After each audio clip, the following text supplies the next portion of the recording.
One का जो स्थान है, जब एक छोटे से घर में मां नीलमानंद जी ने एक विशाल शिव शिष्यों के परिवार की स्थापना की है, तो बैठने में भले आपको कभी यहाँ कभी वहाँ बैठना पड़े, लेकिन दिल में जगह कम नहीं है। जितने आ जाए सब उसमें समा जाते हैं। तो साहब दीदी के का ये प्रांगण, इसमें सभी गुरु भाई गुरु बहन जो उपस्थित हैं, हमारा घर है, ये अपनी जगह है। अव्यवस्था में ही अब व्यवस्था है, हमेशा ऐसा ही रहा है, तो आज भी वैसे ही है। आप में से बहुत ऐसे गुरु भाई या गुरुवान होंगे जो इस स्थान पे पहली बार आए होंगे। कितने ऐसे लोग हैं जो यहाँ पहली बार आज आए हैं? अच्छा, आप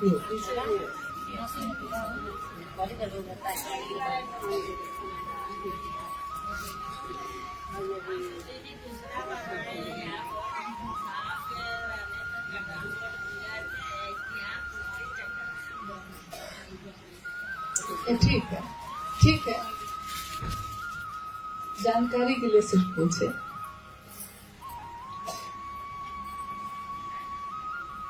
हम में से जिसने भी महादेव को अपना गुरु बनाया है, जिस दिन हमारे जीवन में ये संदेश आया कि महादेव को अपना गुरु बनाइए, हो सकता है उस समय मेरे मन की या आपके मन की अवस्था कुछ और रही हो। किसी के घर में कोई बीमार है, इसलिए महादेव को गुरु बना लिया। किसी को संतान नहीं होती है, इसलिए महादेव को गुरु बनाया। किसी को सुख चाहिए, किसी को शांति चाहिए, किसी को वैभव चाहिए, किसी को ऐश्वर्य चाहिए। छोटी छोटी कामना है हमारी, छोटी छोटी मांग है। साहब कहते हैं कि गोरी तेरा आंचल कितना है, एक आंचल में अगर समाना चाहिएगा, कितनी चीजें समा सकते हैं, कितना ले सकते हैं, लेकिन मैं शिव का शिष्य हरिनाम शिव देना चाहता हूँ। और शिव आंचल में नहीं आते हैं, महादेव तो हृदय में आते हैं। महादेव को लेने का पात्र तो है आपका हमारा हृदय, मन। इसीलिए जब साहब श्री ने शिव को गुरु बनाने का आह्वान किया, इसके साथ उन्होंने 3 सूत्रों का निरूपण किया है। 3 सूत्र।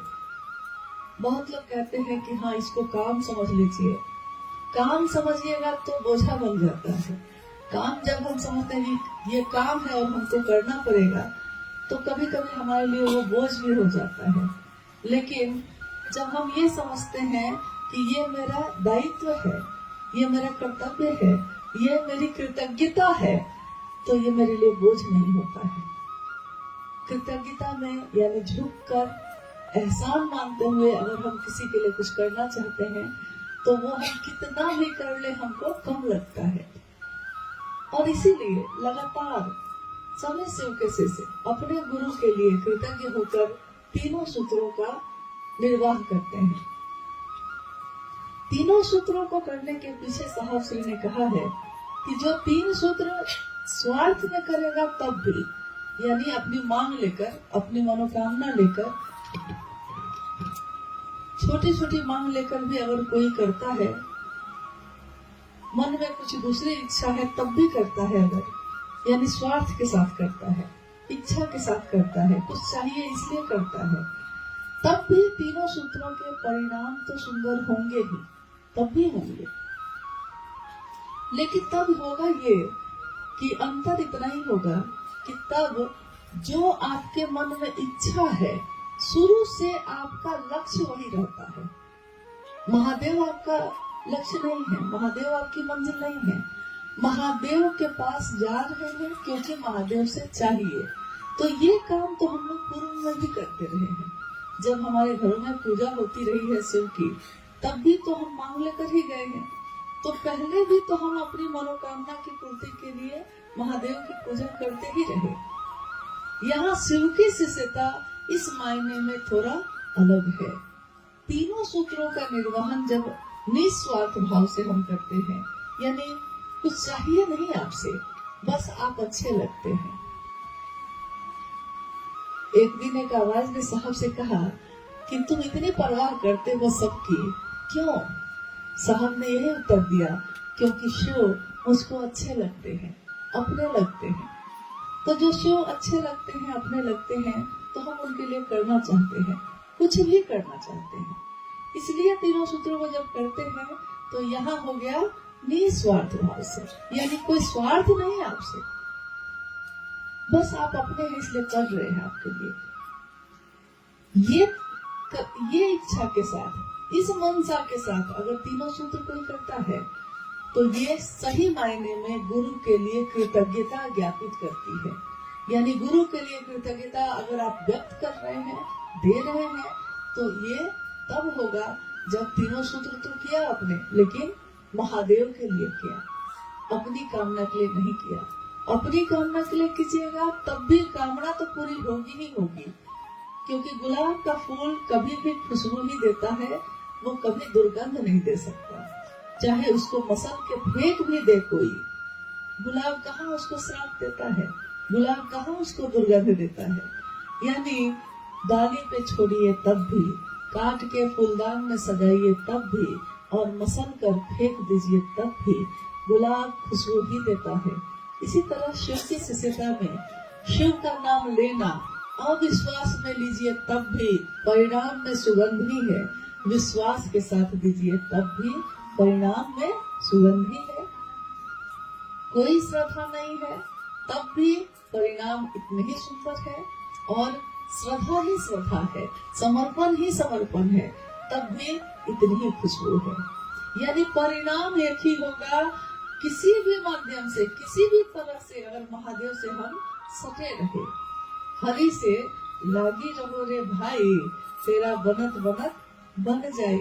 महादेव से कोई किसी भी तरह से सटा हो, किसी भी तरह से नजदीक हो, हमेशा उसका शुभ होता है, हमेशा उसका कल्याण होता है। हमारे आपके जीवन में ये बात थी नहीं। कोई ऐसे आए इस धरती पे जिनके कारण महादेव मेरे आपके गुरु हुए, और इतने अपने हुए कि हर रिश्ता हल्का हो गया। महादेव का रिश्ता सबसे भारी हो गया, संसार के रिश्ते हल्के हो गए और महादेव का भाव भारी हो गया। दिल में एक समय ऐसा था जब बाकी सारे रिश्ते भारी थे। हृदय, मन एक ऐसी जगह है जहाँ सबके लिए जगह होती है।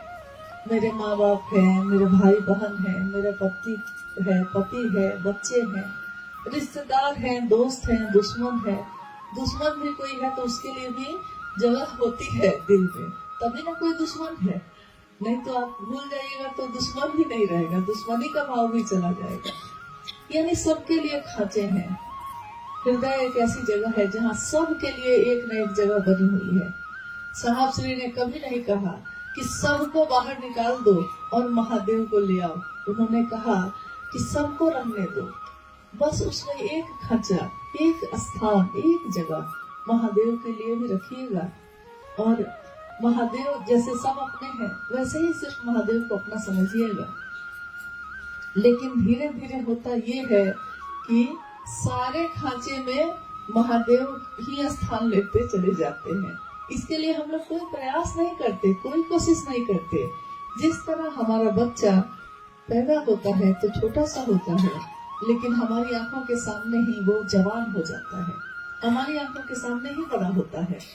हम प्रतिदिन उसको देखते हैं, प्रतिदिन साथ रहते, खाते, पीते, सोते हैं, लेकिन वो कब अनायास, कब वो बड़ा होता चला जाता है, कब वो युवा होता चला जाता है, हमें पता भी नहीं चलता। हम घर में, आंगन में पौधे लगाते हैं, छोटे पौधे, कोमल, कोई अपने पैरों से अगर रौंद दे तो खत्म हो जाए, लेकिन एक दिन वो पौधा इतना विशाल हो जाता है कि कितने लोग घर के उसके नीचे बैठकर छाया लेते हैं। हमारी आंखों के सामने ही वो पेड़ भी बना हुआ, लेकिन आपकी आंखें नहीं देख पाती। इन आंखों से किसी भी सूक्ष्म चीजों का बढ़ना नहीं देखा जा सकता, लेकिन मन से महसूस किया जा सकता है। हर दिन आप देखते हैं उसमें नई पत्तियां लगी हैं, नए कोपल हैं, नई कलियां हैं, हर दिन आप देख रहे हैं। हर दिन आप अपने बच्चे को सोचते हैं कि हम सिखाएंगे, लेकिन किसी किसी दिन वो ऐसी बात कहता है कि आप सोचते हैं कि मैंने तो इसको सिखाया नहीं था, ये कहाँ से बोल रहा है बउआ ये बात। कभी कभी छोटा छोटा बच्चा भी ऐसी बात बोलता है कि हम लोग उसके चेहरे को देखते रह जाते हैं, सोचते हैं कि इसके अंदर, इसके हृदय में, इसके मन में ये बातें कहाँ से उतरती हैं, क्योंकि पैदा तो मैंने किया था, तो हृदय में ये ज्ञान उतरा कैसे उसके। यानी कहीं और से नियंत्रण सबका है। हमारे आपके दिल में ही शिव से सीता ने जन्म लिया, बीज रूप में रहा पहले से, उसमें पौधा भी निकला, फूल पत्ते भी निकले, और आज असंख्य कलियां मुस्कुरा रही हैं। मेरी आंखों के सामने, आपकी आंखों के सामने ही ऐसा हुआ है, लेकिन कब महादेव भारी हो गए मन को पता ही नहीं चला। ये पता ही नहीं चला कि कब दूसरी चीजों का आकर्षण कम हो गया और महादेव चुंबक की तरफ हमारे मन को खींचते चले गए। साहब श्री लिखते हैं कि मैं एक लोहे के टुकड़े की भांति हूँ, छोटे लोहे के टुकड़े की भांति। शिव का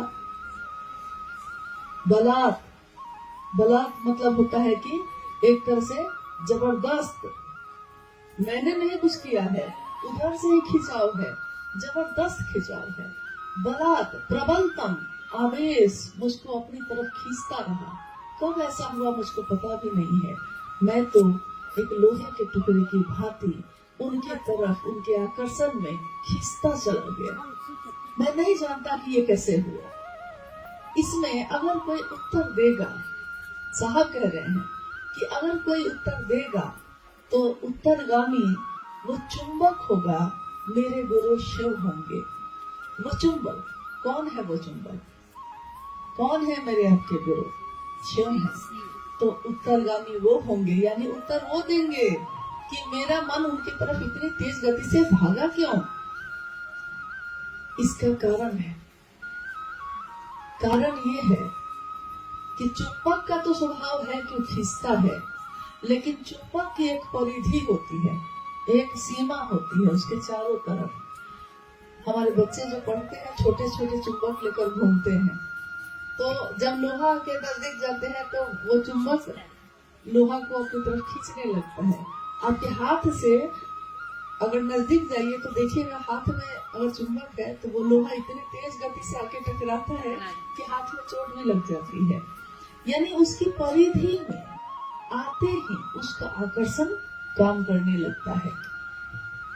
मैं जब पढ़ती थी, पता नहीं आपने किसी ने देखा है कि नहीं, आसमान में पैराशूट होकर से उड़ा जाता है, देखे हैं आप लोग कभी?